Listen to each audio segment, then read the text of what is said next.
Вы смотрите новости на Якутия-24, в студии Иван Лазаренко, и коротко о главном в этом выпуске. Самолет МС-21-300 производства корпорации «Иркут» пройдет испытания в условиях низких отрицательных температур наружного воздуха в Якутии. Студентов медицинских вузов будут привлекать к работе на горячей линии 122. Новый сезон туристического кэшбэка стартовал 18 января. В Якутск из города Жуковский Московской области прибыл самолет МС-21-300 производства корпорации «Иркут». Воздушное судно пройдет испытания в условиях низких отрицательных температур наружного воздуха. Испытания проводятся для расширения сертификата типа, который сегодня разрешает эксплуатацию воздушного судна при температуре наружного воздуха у Земли минус 30 градусов. Ранее системы самолета были успешно протестированы на стендах в температурном режиме до минус 55. Министр транспорта и дорожного хозяйства Якутии Владимир Сивцев сообщил, что в дальнейшем самолет МС-21-300 планируют приобрести в рамках единой дальневосточной компании, в том числе и для совершения пассажирских рейсов в республику. Пробудет примерно 3-4 недели. То есть наша задача совершить полеты и подтвердить работоспособность систем самолета в отрицательных температурах. Сегодня сертификат типа, тот, который получен, там данные в карте данных минус 30 градусов. Наша задача, скажем так, расширить наши возможности для эксплуатации самолета в авиакомпаниях. Вот, потому что в этом году мы планируем передать первый самолет коммерческому заказчику авиакомпании России. Изменились размер выплаты по больничному и порядок ее начисления. Максимальная выплата по больничному в 2022 году составляет 2572 рубля 60 копеек в день. Поскольку выплата по больничному зависит от суммы заработной платы и страхового стажа работника, то на максимальное пособие могут рассчитывать те, у кого зарплата выше 78 тысяч рублей в месяц, а страховой стаж больше 8 лет.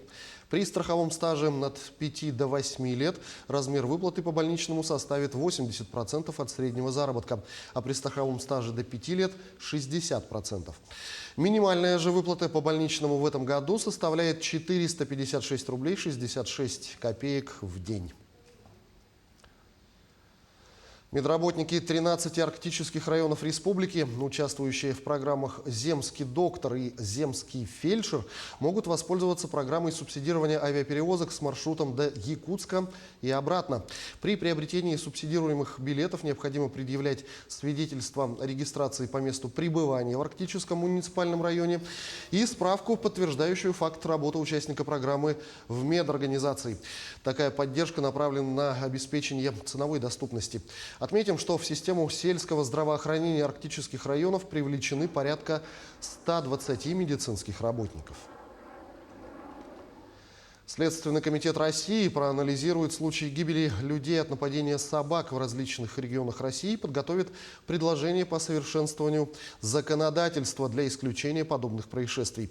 В Следственном комитете пояснили, что в предложениях должны быть учтены как эффективные и практически реализуемые механизмы предупреждения подобных трагедий, так и система контроля за исполнением должностными лицами в регионах обязанностей в этой сфере с определением пределов ответственности, в том числе уголовной для должностных лиц, осуществляющих функционал в части обращения с животными. Республиканский волонтерский корпус для оказания помощи медицинским организациям и населению в рамках проекта «Мы вместе» усилил работу по доставке лекарств амбулаторным больным, оказанию помощи маломобильным гражданам и лицам старше 60 лет. Волонтерский штаб в Якутии работает с самого начала пандемии. За эти почти 2 года к волонтерству привлекалось более 8 тысяч добровольцев со всей республики.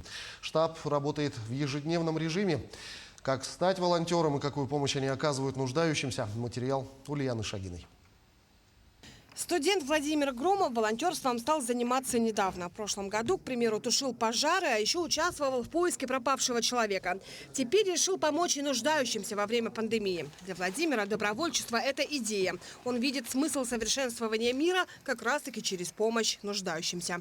Лучший способ усовершенствовать мир – это помочь другим, тем, кто нуждается. И я думаю, те, кто идут помогать другим, тоже так же думают, как и я.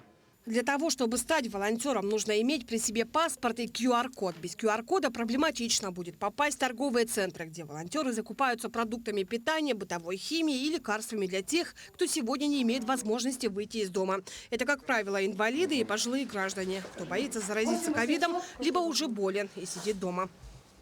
Сок яблочный какой? В день волонтеры обрабатывают до 170 заявок по всей Якутии. Напомню, подобные колл-центры сегодня находятся во всех районах республики. Заказы от нуждающихся бывают разные – от продуктов питания и до лекарственных препаратов. Заявки у нас приходят на горячую линию, после чего уже по волонтерам они распределяются. Часто ездите, да, по заявкам? Сколько раз? Заявки у нас каждый день принимаются, поэтому почти каждый день по заявкам все равно ходим. Пишешь в группу, то, что у меня горло болит и температура, потом сразу отправим тебя на сдачу ПЦР. Краткий инструктаж перед началом работы обязателен. Волонтер должен знать, как себя вести в тех или иных ситуациях. И в первую очередь думать о своей безопасности. Для этого каждому выдают памятку. Здесь первая необходимость, правила, да, и вот выдаются антисептики и маски. Соответственно, если средства индивидуальной защиты заканчиваются у них, они могут подойти сюда и получить новую. Волонтерский корпус в регионе начал работу еще в начале пандемии в марте 2020 года. За это время добровольцами стали более 8 тысяч якутян, которые оказали более 50 тысяч различной помощи для тех, кто в этом действительно нуждается. Сейчас у нас дополнительно функции увеличиваются, да, то есть у нас волонтеры-медики помогали в медицинских организациях, но все равно сейчас дополнительно помощи и от населения. У нас от общественных организаций волонтеры приходят и идут помогать медорганизации. В районах тоже усиливается помощь центральным районным больницам нашими волонтерами. Соответственно, набор тоже идет. Кроме этого, волонтеры республиканского корпуса активно задействованы для помощи в колл-центрах, в больницах для определения термометрии поступающим. А также штаб нуждается в автоволонтерах, которые смогут на личных машинах как раз-таки развозить поступающие заявки. Ульяна Шагина, Георгий Григорьев, Якутск. Студентов медицинских вузов будут привлекать к работе на горячей линии 122. На оплату труда будет выделяться не менее 300 миллионов рублей ежемесячно. Данная мера является частью утвержденного Кабмином плана дополнительных мер борьбы с штаммом омикрон. Минздраву совместно с Минцифрой поручено направить в регионы доработанные нормативы по количеству операторов единой службы оперативной помощи, имеющих медицинскую подготовку. Срок выполнения этого поручения – 24 января. С понедельника, 24 января, временно приостанавливается прием граждан в окна по приему платежей за газ в городе Якутске на улице Петра Алексеева, 64. Внести оплату за газ можно будет только дистанционными способами и онлайн-сервисами до возобновления прежнего режима работы. Изменение режима работы касается только окон по приему платежей в городе Якутске. Прием и выдача документов производится в обычном режиме по предварительной записи.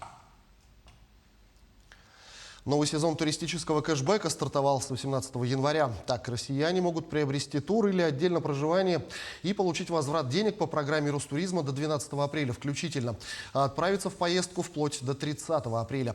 Как отмечает руководитель Российского агентства по туризму Зарина Дагузова, сейчас набирают популярность круизы. В них можно отправиться по программе кэшбэка с началом навигации и до конца мая. В программе участвуют все регионы России. Для туристов подготовлено более 2 миллионов интересных предложений. Программы практически по всей стране. Можно еще кататься на горных лыжах и заниматься всеми активными зимними видами отдыха. В этот же период актуален санаторно-курортный, оздоровительный отдых, включая отели с крытыми аквапарками и подогреваемыми бассейнами. И, конечно же, в этот период можно отправляться в культурно-познавательные поездки по всей стране. Чего не сделаешь ради интересного контента. Популярные блогеры из США решили даже окунуться в прорубь в Якутии. Впрочем, с погодой им относительно повезло. В эти дни в Якутске установились теплые для января температуры. Подробнее о том, как родилась такая экстремальная идея и для чего жителям Калифорнии понадобились все эти испытания, путешественники рассказали Анне Васильевой. Блогер Друбинский побывал во всех 197 странах мира. В России он уже в 5-й раз, но в Якутии впервые. Его авторский YouTube-канал насчитывает более 3 миллионов подписчиков со всего мира. История о вдохновляющих людях, разных культурах и самых безумных приключениях. Таков контент его канала. Именно в погоне за острыми ощущениями он собрал единомышленников и поехал в самое холодное место на Земле, в Якутию. Теперь он ездит в более интересные такие места, в которых он еще не был, и про которые, я бы сказал, публика еще не очень знает. Вот. И он услышал про Якутию, он услышал про Якутск, вот, и решил сюда приехать и снять тут несколько историй, вот, побродить, вот, посмотреть, насколько тут холодно. Вот. И, по-моему, им тут очень нравится пока. Андрей Мисютин до 6 лет жил с родителями в Санкт-Петербурге. Потом семья переехала в США. Посетить родину согласился с радостью. С Друбинской это уже второй их совместный проект. Здесь, в России, Андрей не только оператор, но и переводчик. И иногда идейный вдохновитель. Что мне нужно сделать? Прыгай в снег и снова вернись в воду. Нет уж, спасибо, обойдусь. Аман Кандил родом из Египта, но тоже живет в Лос-Анджелесе. Опытный путешественник и один из создателей тревел-влога в YouTube. На их канале Yes Theory почти 7,5 миллионов подписчиков. Контент строится как раз на постоянном поиске экстремальных ситуаций и выходе из зоны комфорта.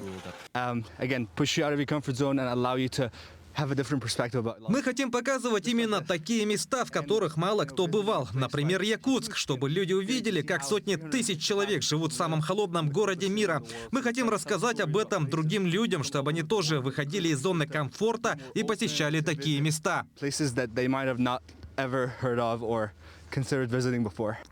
Интерес к якутским морозам не угасает. Свою ощутимую лепту вносят и саха-моржи. Именно их экстремальный опыт вдохновил 2 независимых блогеров-миллионников объединиться в одну команду и вместе покорять холода. И хоть к этим путешественникам погода отнеслась благосклонно, и в воду ребята окунулись при минус 27 градусах, тем не менее они уже готовы вернуться в Якутию и именно в минус 50 мороза. Когда? В следующем году. Даже в минус 50? Да, хочу именно в минус 50. Анна Васильева, Георгий Григорьев, Якутск. Якутский графический дизайнер сделал коллаборацию с создателем персонажей Marvel. Феоктист Алексеев продолжает радовать своими успехами. На этот раз у него коллаборация с талантливым дизайнером мирового уровня Джамой Джурабаевым. С результатом совместной работы поделился феоктист в своем инстаграме. Джурабаев – один из самых востребованных концепт-дизайнеров мира, который создает облики персонажей для вселенных Marvel и Джорджа Лукаса, а среди его постоянных заказчиков Стивен Спилберг.